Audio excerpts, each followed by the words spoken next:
Caraca, que loucura. Vamos colocar o Samir na nossa conversa, Amanda, se ele estiver por aí, porque o próximo jogo é contra o Corinthians, como a gente falou, no dia 2. Olha lá ele. Oi, Samir, Copa do Brasil. Tudo que o Corinthians queria era o Flamengo em crise, né?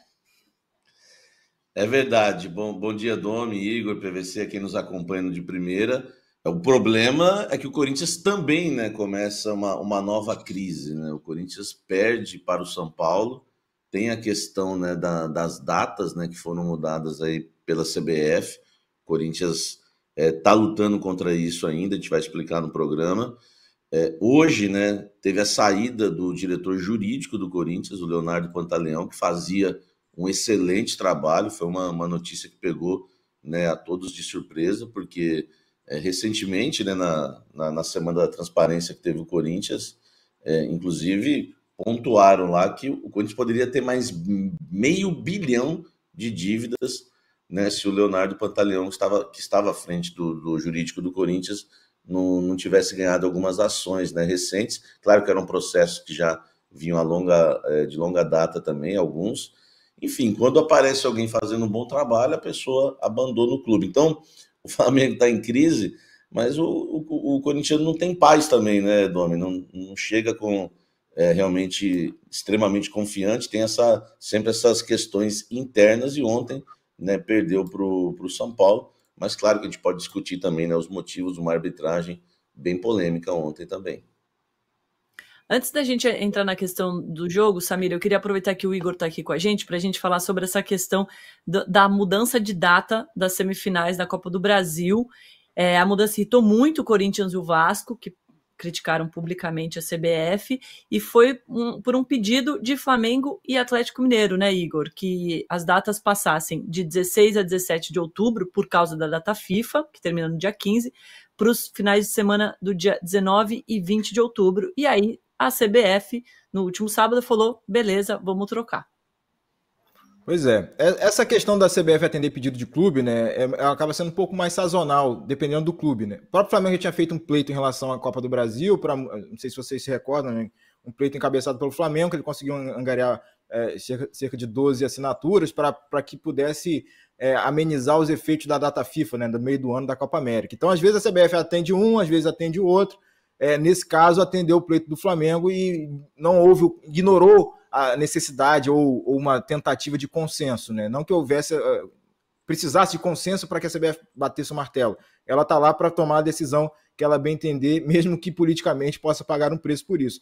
E foi o caso nessa perspectiva, olhando a reação de Vasco e Corinthians. Então a CBF ela tenta amenizar um problema que ela própria não resolve por conta da questão do calendário, porque dizer que futebol para em data FIFA, mas colocar jogos de Campeonato Brasileiro ou Copa do Brasil um dia ou 2 dias depois de data FIFA não é parar completamente na data FIFA. Então, por ela não conseguir equacionar todos esses jogos, né, esse volume de partidas no futebol brasileiro, lembrando sempre do aumento de competições, até por parte da Conmebol, mais uma insistência na manutenção do tamanho dos estaduais, e aí a solução que ela encontrou agora para preservar o produto, que ao final de contas ela já deixou claro que preconiza, que ela prefere, até por questões comerciais, que é a Copa do Brasil. Então, se a CBF puder fazer a melhor festa, mais bonita, mais pomposa para a Copa do Brasil, ela vai fazer em detrimento ao Campeonato Brasileiro. E aí ela toma a decisão de afastar esse jogo de volta das semifinais, dessa faixa ali coladinha com a data FIFA, joga para o final de semana seguinte e inverte com a rodada do Brasileiro, que aí o Brasileirão sim fica mais próximo da volta da data FIFA, e aí para insatisfação, nesse caso, de Vasco e Corinthians, e atendendo aí, como você mencionou, Domi, Atlético Mineiro e Flamengo, que são clubes que cedem mais jogadores para as suas respectivas seleções, né, dos jogadores que eles têm no elenco nesse momento. Então, e aí tem sempre aquela briguinha, né, tentativa de não só de tentar uma discussão técnica, mas uma tentativa também de obstrução de algum pleito do adversário. Tudo isso está composto, sim, está inserido nessa dinâmica de briga política nos bastidores, mas a CBF dessa vez acatou o que o Flamengo pediu. Depois, apesar do Flamengo ter batido tanto na CBF, na diretoria de competições nominalmente, né, o próprio Tite foi dessas figuras que citou, Júlio Avelar, tome cuidado aí, responsabilidade do calendário e tal, mas a CBF dessa vez atendeu o que o Flamengo pediu E ela tinha prerrogativa, sim, a competição é dela, o calendário é dela e ela faz o que ela bem entender. Aí os clubes têm que lidar depois com a repercussão dos clubes. E segundo o Lê em Campo, né, o blog do Andrei, que está sempre aqui com a gente quando são essas questões jurídicas, ele explica que as reclamações de Vasco e Corinthians não procedem porque o regulamento prevê que esse requerimento formal, né, a mudança de data formal da tabela, tenha antecedência mínima de 10 dias. Então, o PVC pode reclamar, pode entrar com pedido, entrar com processo para reverter isso, mas juridicamente não tem o que fazer mais. Mas moralmente tinha. Esse é o problema. Vamos lá. Por um lado, ninguém vai negar que é melhor que se jogue a Copa do Brasil com todos os jogadores disponíveis. Só que é o seguinte, quando você fala assim, quando a gente fala os clubes assinaram o calendário, o Marcelo Paes corretamente disse que nenhum clube assina o calendário, é verdade, mas era só pegar o calendário em fevereiro e olhar para frente e dizer assim, nossa, olha só, semifinal da Copa do Brasil vai ser no dia seguinte da data FIFA. E por que é no dia seguinte da data FIFA? No começo do ano, houve quem propusesse para a CBF que se fizesse semifinais e finais da Copa do Brasil nos finais de semana. E o Edinaldo Rodrigues, o presidente, não quis. Por quê? Porque o Campeonato Brasileiro é a base do calendário. O Campeonato Brasileiro é o mais importante. Esse é um ponto. Então, se era para mudar para o final de semana, era para perceber isso lá em fevereiro. Porque desde fevereiro você sabe, pelo menos desde fevereiro, você sabe que a semifinal da Copa do Brasil vai ser no dia seguinte à data FIFA. Segundo ponto, o Flamengo... Primeiro, o Flamengo está mostrando que não está interessado no brasileiro. Porque ele está dizendo assim, se eu perder o Fla-Flu, tudo bem. Só que o Flamengo tem 6 pontos a menos potenciais do que o líder. Ele tá 9 pontos abaixo do Botafogo, 9. O Botafogo tem 56. O Flamengo tem 48. Ele está 8 pontos atrás do Botafogo, ele tem um jogo a menos, então ele está 5 pontos abaixo do Botafogo. Ele pode ganhar o brasileiro. O Palmeiras, nessa rodada do ano passado, estava 14 pontos atrás e foi campeão. E o Flamengo está dizendo, antecipa o Fla-Flu que não tem importância. Mas para o Corinthians tem. Porque o Corinthians tem uma final de campeonato contra o Atlético Paranaense. E o Corinthians não vai ter, no mínimo, José Martínez, que é importante. Talvez não tenha Memphis, talvez não tenha Carrilho. Não vai ter o Félix Torres. Não vai ter o Félix Torres, que vai para a seleção do Equador.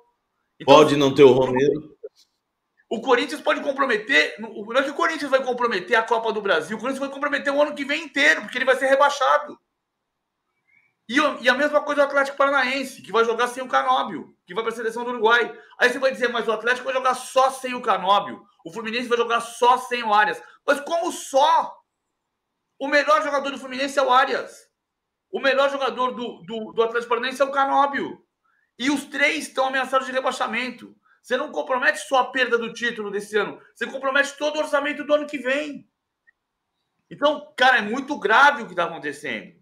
Se você tivesse a anuência dos 4 clubes, muda. Acontece que a CBF ouviu 2 e decidiu atender 2.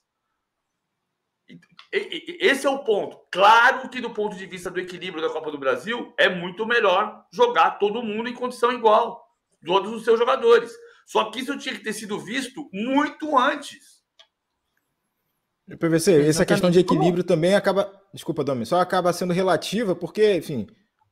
tem data FIFA também em junho. O Flamengo jogou esfacelado porque o calendário não parou. Então todo mundo em algum momento da temporada tem motivos para reclamar. E o Brasileirão é que acaba sempre sofrendo, sempre sangrando. Momento, pode ser o Corinthians agora, já foi o Flamengo por 9 rodadas anteriormente, foram outros clubes também, 9 rodadas que cederam anteriormente para a Copa América. Sempre tem alguém sofrendo.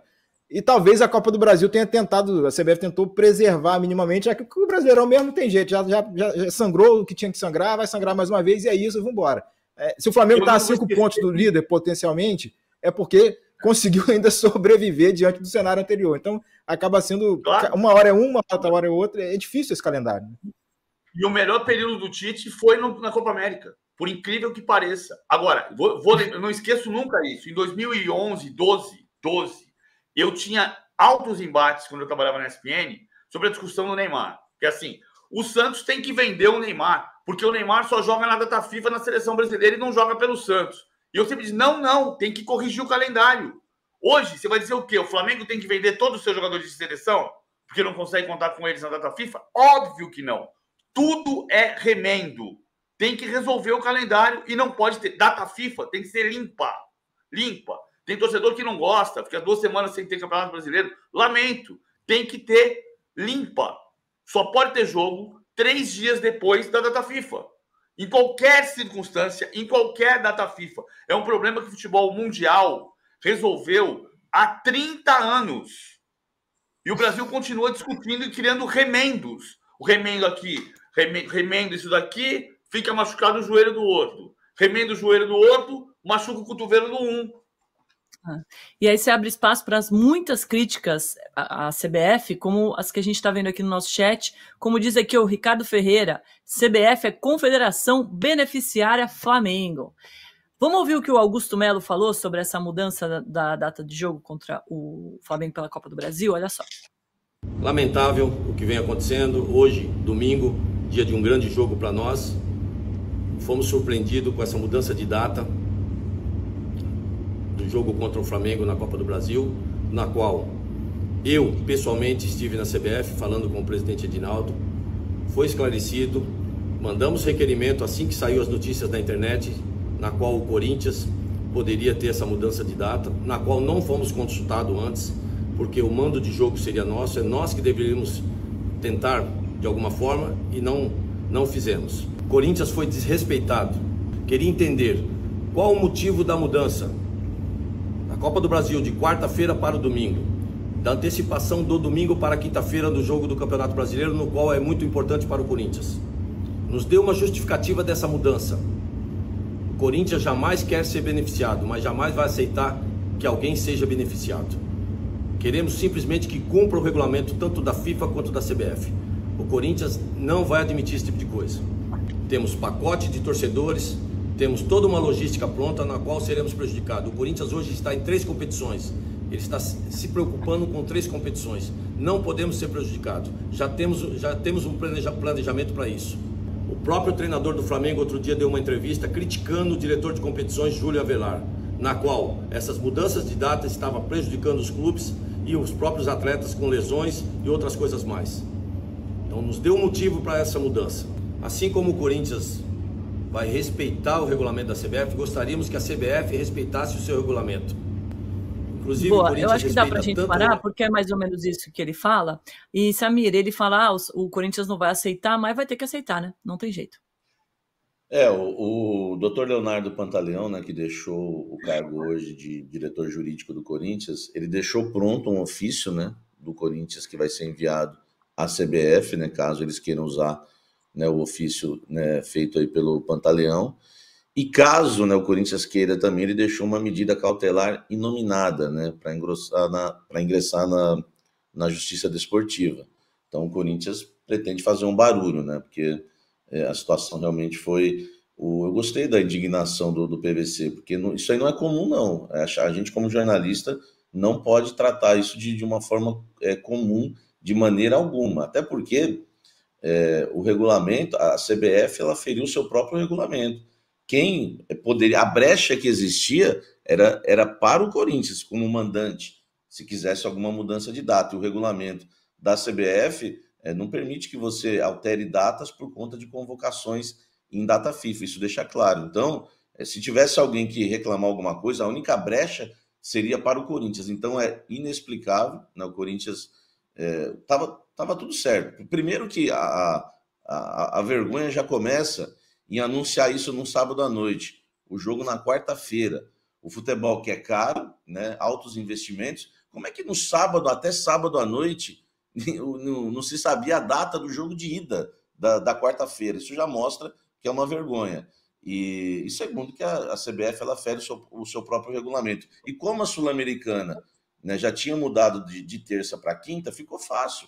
Era só você deixar o jogo no dia 17, Corinthians e Atlético Paranaense, os jogadores iam ter um dia de descanso, fazer o quê? Né, o correto é o que já foi comentado aí por vocês, né, no sentido de realmente não tinha que ter jogo. Mas jogaria no dia 17, com um dia de descanso, e aí, né, você vai analisar com o exame de CK, enfim, se algum jogador tem condição, corre risco de lesão ou não, e no domingo, no dia 20, no domingo, jogaria 17 Corinthians e Flamengo, no dia 20 Corinthians jogaria contra o Atlético Paranaense, e depois dia 24, pronto, estava feito. A CBF inverte e prejudica o Corinthians, que a maior decisão para o Corinthians não é nem Copa do Brasil e Flamengo. O Corinthians continua na zona de rebaixamento, com grande risco de ser rebaixado. Então, esse jogo contra o Atlético Paranaense, o Corinthians pode ter também os seus desfalques. É um jogo desse. Aliás, são 3 decisões, né? O Corinthians pega o Atlético Paranaense, Flamengo e depois o Racing. Então, a brecha no regulamento tinha para o Corinthians usar e não usou. Então, quem explica isso? É claro, a gente não vai fazer uma acusação aqui, ajudou o Flamengo. Como profissionais, jornalistas, a gente não pode fazer isso. Já que a gente não pode fazer isso, qual a explicação? Seria a televisão, então, que tem que ter um Corinthians e Flamengo, as 2 maiores torcidas do Brasil? Será que foi um pedido da TV, né, num domingo? Qual a explicação? Como se explicar isso? Você falou do negócio de anunciar no sábado à noite. O Memphis Depay não foi inscrito na Copa Sul-Americana, na Copa do Brasil, por quê? Porque a CBF não tem expediente no sábado. Né? Porque não chegou no prazo. Não chegou no prazo na sexta-feira. E a CBF não tem expediente no sábado, o Memphis não pode jogar a Copa do Brasil. Mas tem expediente no sábado para mudar a data do jogo. Às 9 da noite. Mas, Samir, você falou do regulamento. Segundo os especialistas, os advogados, eles podem fazer isso, porque até 10 dias antes do jogo. Então, pelo regulamento, dá para mudar. É de bom tom? Não é, mas pode. Difícil, não. A gente vai ouvir o André amanhã. Aí mesmo. A gente vai botar o André na parede aqui. Amanhã nós vamos botar o André na parede aqui para ele explicar. Coitado. Só para explicar aqui, Dom, rapidinho. Só para explicar rapidinho, não sei nem se a gente tem tempo, se vai estourar o programa, mas a CBF soltou no sábado, né? Vai estourar. Calvoso, que lute. Rapidinho, a CBF soltou o documento no ofício no sábado, né? Colocando vários considerandos aqui, e não dá para ler, obviamente, mas ela citou questões de regulamento que, por ser uma competição de adesão à Copa do Brasil, ela tem total ingerência e direito de fazer o que bem entender na competição. Citou experiências bem-sucedidas em anos anteriores de colocar jogos de mata-mata no final de semana e também uma situação de, com o aval da empresa de comunicação detentora dos direitos de transmissão, resolveu inverter a database das partidas. Então a CBF puxou para si a decisão, consultou a Globo, teve o aval da Globo, enfim, de quem tem o direito da competição, e efetuou essa mudança aí tão contestada, como a gente já tem falado aqui. É o famoso, a bola é minha, né? Pega a bola e sai. Quem nunca a bola passou é minha, por isso na pelada, né? O troféu é meu, o dinheiro do contrato de transmissão fui eu que assinei. Então é isso. A Copa do Brasil é nessa linha de raciocínio. Igor, obrigada pelas informações. Bom trabalho por aí. Valeu, amigos. Até a próxima. Igor, eu vou mudar daqui a pouco, mas vai dar o torre top aquele negócio que eu te falei. Eu vou explicar já. Vou dar um crédito pro Igor. Então tá. Boa. Valeu. Na nossa enquete aqui, Tite foi um fracasso? Sim, 82%. Que isso? E aí temos um superchat aqui do Ser Complexo. Belíssimo nick. O que vocês acham do Klopp no Flamengo? Eu acho que sonhar ainda é de graça, PVC, no Brasil. A gente pode oferecer para o Klopp um contrato até dezembro de 2027, mas desde que o Rodrigo Dunst ganhe a eleição. Se o Rodrigo Dunst não ganhar a eleição, a gente põe uma cláusula dizendo que ele é imediatamente demitido em 31 de dezembro. E aí, vamos ver se o Klopp aceita. O José Francisco diz aqui, o Tite com 7 milhões mais rico, será que ele tá preocupado? KKK. Obviamente não, você pode votar assim, quantas vezes você quiser aqui no nosso sim, Tite foi um fracasso, 7 milhões a mais, até o PVC, que ganha muito mais que isso por mês, estaria sorrindo. Vamos falar do jogo, Samir? Que loucura foi esse jogo, hein? A vitória do São Paulo, 3-1 contra o Corinthians. Você começou aqui falando que a arbitragem foi polêmica, não gosto de discordar com você, mas eu não achei polêmica, não. Vou deixar o PVC ser o juiz aqui da nossa discordância. Sabe o que eu acho? Não tem... Não, pode ver. Não, eu só acho um absurdo, cara. Olha onde está o árbitro, onde está o Fagner. Cara, a gente tá se conformando com uma coisa completamente assustadora. Como é que o árbitro não marca esse pênalti no campo? Ele precisa ir para o vídeo. Precisa de um binóculo, então. Bom, mas o vídeo tá aí para justamente esses momentos, né? Não, mas Tommy, por isso que o VAR só dá certo onde os árbitros são bons. Esse lance na Inglaterra não ia para vídeo nunca. O árbitro ia marcar o pênalti na hora. Se por um acaso alguém lá em cima dissesse não, ele não pisou no tornozelo do Caleri, como você achou, ele ia corrigir, mas ele tem que apitar o jogo no campo. Justo. Mas eu acho que a discussão não pode ser o árbitro de vídeo nesse lance. Tem que ser o Fagner, com a experiência do Fagner, num jogo como esse, pisar no pé do outro jogador, Samir. Não, o lance, né, do Fagner, na minha opinião, foi um lance realmente faltoso, né? Um lance realmente para pênalti. Isso para mim é indiscutível. Aliás, ele tomou o cartão amarelo. O primeiro cartão amarelo dele, eu acho um cartão meio duvidoso. Só que o que eu questiono, que eu falo da arbitragem polêmica, não é o lance do... Se você pegar os dois lances, Domi, por exemplo, eu assisti os melhores momentos, não tem problema. Até porque vão colocar somente os dois lances polêmicos, e aí nós vamos concordar, não tem problema nenhum, porque o lance do Fagner, né, deu a pegada, já tinha um amarelo, expulsão, não tem o que falar. O lance do André Ramalho, também. O problema foi o critério do árbitro na partida, porque o próprio Caleri, né, que sofreu a falta e o pênalti do Fagner, ele no lance, não sei se vocês vão lembrar, ele deixa o braço também no André Ramalho. E o juiz não deu nada, nem amarelo, nada. Por exemplo, se ele é expulso no lance, ele não estaria lá para sofrer essa falta aí do Fagner dentro da área.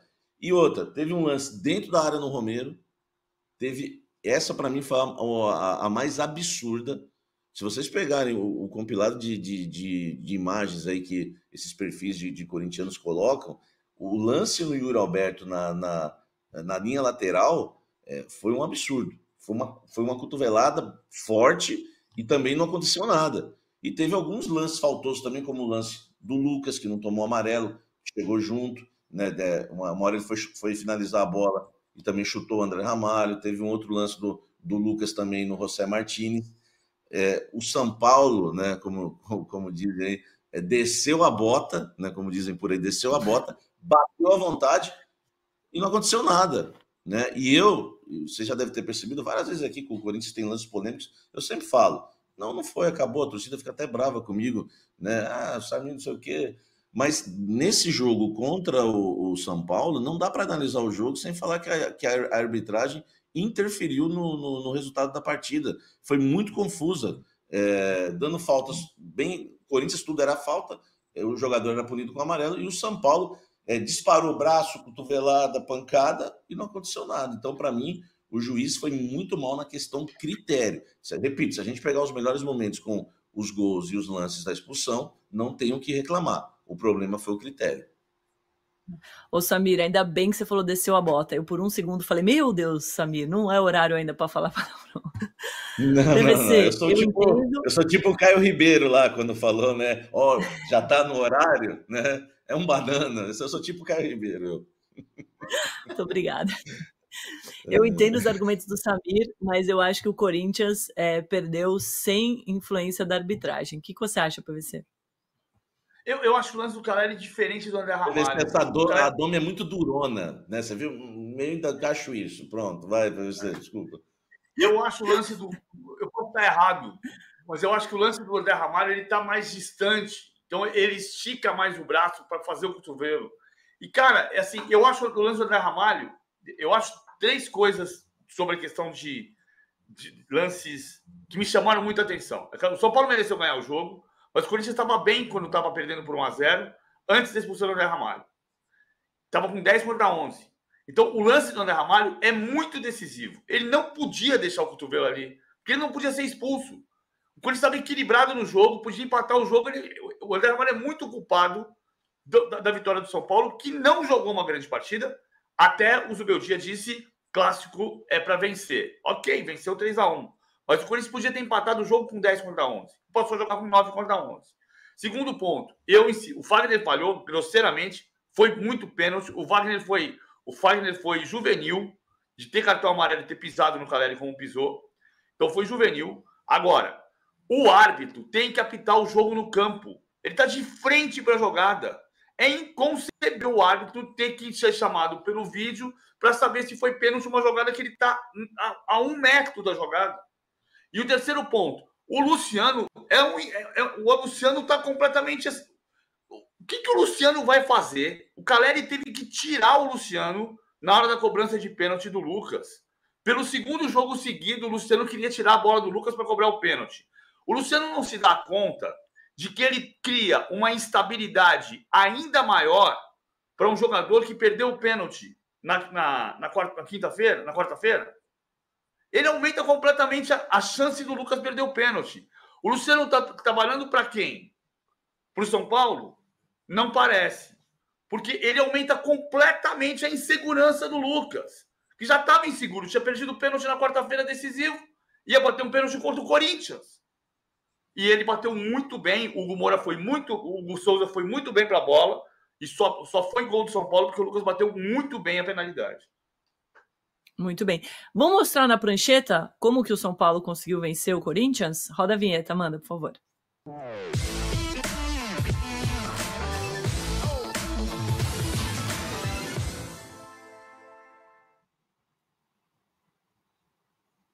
Voltando para o tradicional, embora sem jogar tão bem, ele volta um pouco para o sistema do começo do ano, mas sem o Ferreirinha, né? E para o sistema da Copa do Brasil do ano passado. Então ele faz um 4-2-3-1. Quando tem a bola, o Wellington passa aqui e o Lucas vem por dentro, se aproxima e vira um 3-2-5 com Rafinha, Arboleda e Alan Franco, que jogou um partidaço o Alan Franco. Jogou uma bela partida também o Arboleda. Rafinha, Arboleda e Alan Franco.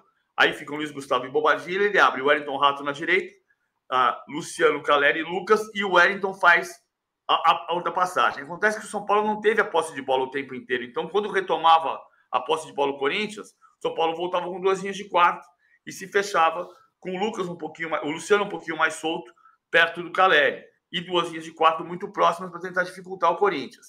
Dificultou muito em função da superioridade numérica, em função das expulsões. A gente fez a prancheta mais rápida hoje porque a gente está com muito assunto. Que é bom. Perfeito, PVC, amei. Samir, prancheta jato, essa você não conhecia, hein? Muito obrigada pelas informações. E até amanhã, provavelmente. Não, até amanhã. E o Ramon também errou no jogo, né? Porque, para mim, PVC errou na substituição no intervalo. Não tinha que ter colocado o Félix Torres no jogo. Colocaria o Mateuzinho, tiraria um atacante lá na frente, né? O Romero, por exemplo. E depois o Coronado no lugar do Bidon. Tinha que fazer o básico e acabou bagunçando tudo. E o pior, né? Que aí daria, que a gente não tem tempo, claro. Mas ele colocou o Memphis em campo. O Memphis está muito longe ainda da sua melhor condição física, tá? Vou dar uma informação agora. Me falaram hoje que ainda são 3 semanas para ele chegar à sua melhor condição física. E o Ramon Dias coloca o Memphis Depay. Não sei se vai existir essa pressão, por isso que eu falo, daria uma bela discussão, porque o cara vale mais de 3 milhões por mês, pode chegar a 4 milhões por mês, né? Tem toda a mídia em cima do Depay, então parece que é uma pressão que ele tem que jogar. O jogo estava super pegado, como eu falei, botinada para tudo quanto é lado. Você colocou um jogador em ritmo de amistoso no jogo, e eu não vou culpar aqui o Depay, vou culpar quem colocou ele em campo. Não era o momento de colocar. Quem viu o jogo foi um absurdo. Ele entrou em ritmo de amistoso num jogo extremamente pegado. Então, Depay vai dar muito assunto ainda, viu, o Domi, PVC, amigos. Mas nessa aí eu concordo 100% com você, Samir. Não era o momento de colocar ele se arrastando em campo, PVC. Também acho, concordo plenamente. O time estava bem, o time estava reagindo no segundo tempo, apesar de ter um homem a menos. Vamos encerrar assim, então.